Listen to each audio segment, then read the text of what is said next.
మనల్ని మెచ్చి ఎవరన్నా చాక్లెటో పిన్నీసో ఇచ్చినా కూడా అది పెద్ద గిఫ్ట్ కిందనే లెక్క.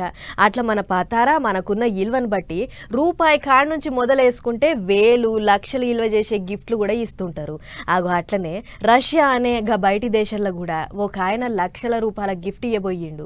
కానీ నీ గిఫ్ట్ నాకెందుకు అని వదని చెప్పిందట. మరి గిఫ్ట్ ఏంది, దాన్ని కొంచెమే ఏం చేసిర్రు అనేది గీ ముచ్చట చూడుర్రి, మీకే తెలుస్తుంది. శతకుండిలో పారేసిన ఈ కార్ను చూస్తుర్రు కదా, ఈ కారే గిఫ్ట్ ఇచ్చింది. కార్ను చూస్తే కొత్త దాని లెక్కుంది, మరి గిట్లెందుకు పారేసి పాడు చేసే కొంప దిశాలకేమన్నా పిసలేసిందా ఏంది అని అనుకోకుర్రి. అసలు ముచ్చటంతా మేము చెప్పుకొస్తాం. మాస్కో దగ్గర పట్లున్న మైటీషి అనే పట్టణంలో ఇద్దరు ఆల్మగళ్ళు ఉంటారట. అయితే ఇద్దరు నడుమ పెళ్ళైన కాడ నుంచి ఏదో కీసులట నడుస్తున్నదట. అట్లా షానొద్దులు నడిచి గీ నడుమనే జర్రంతా సలవడ్డదట. ఇక మొన్న ఫిబ్రవరి 14 అదే లవర్స్ డే వచ్చినుండే కదా, ఆ రోజు ఇంటామెను ఎట్లా చేసైనా దిల్కుష్ చేయాలి అని పోయి 27 లక్షలు పెట్టి ఓ మునగాని కారు కొన్నాడు. అయితే కొనటానికి కొన్ని గంటల ముందు ఆ బండికి ఏదో చిన్నపాటి దెబ్బలు తాకినాయట.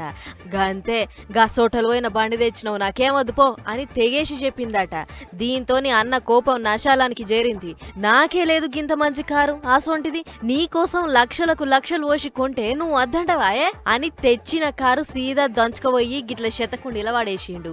ఈగేముంది, శతకుండీల పడ్డగా కారు ఇప్పుడు అక్కడ చిన్నపాటి టూరిస్ట్ జాగా అయిపోయింది. శతకుండీల మునగాని కార్ అని అక్కడ ఉన్నోళ్ళంతా బండికాడికి వచ్చి ఫోటోలు దిగుతుర్రు.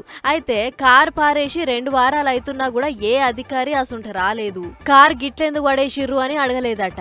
అదే మన దిక్కైతే ఈ పాటికి పారేసిన నిమిషంలోనే పత్తకు లేకుండా ఎత్తుకపోయేటోళ్ళు బోచ్చడు మంది ఉన్నారు. అది బయట దేశం కాబట్టి 2 వారాలు అవుతున్నా కూడా దాన్ని ఆన్నించెల్లి మెషలియలేదు. ఆయన ఈ రోజుల్లో ఓ 1000 రూపాయలు పెట్టి చీర కొనిచ్చేటోళ్లే తక్కువ. అసొంటిది లక్షలు ఇల్వ చేసే కారు కొనిస్తే ఊకే మురుసుకుంటా తీసుకోక ఎందుక ఏ చిడి శాతలు అని తీరు కామెంట్లు రాసుకొస్తుర్రు నెటిజన్లు.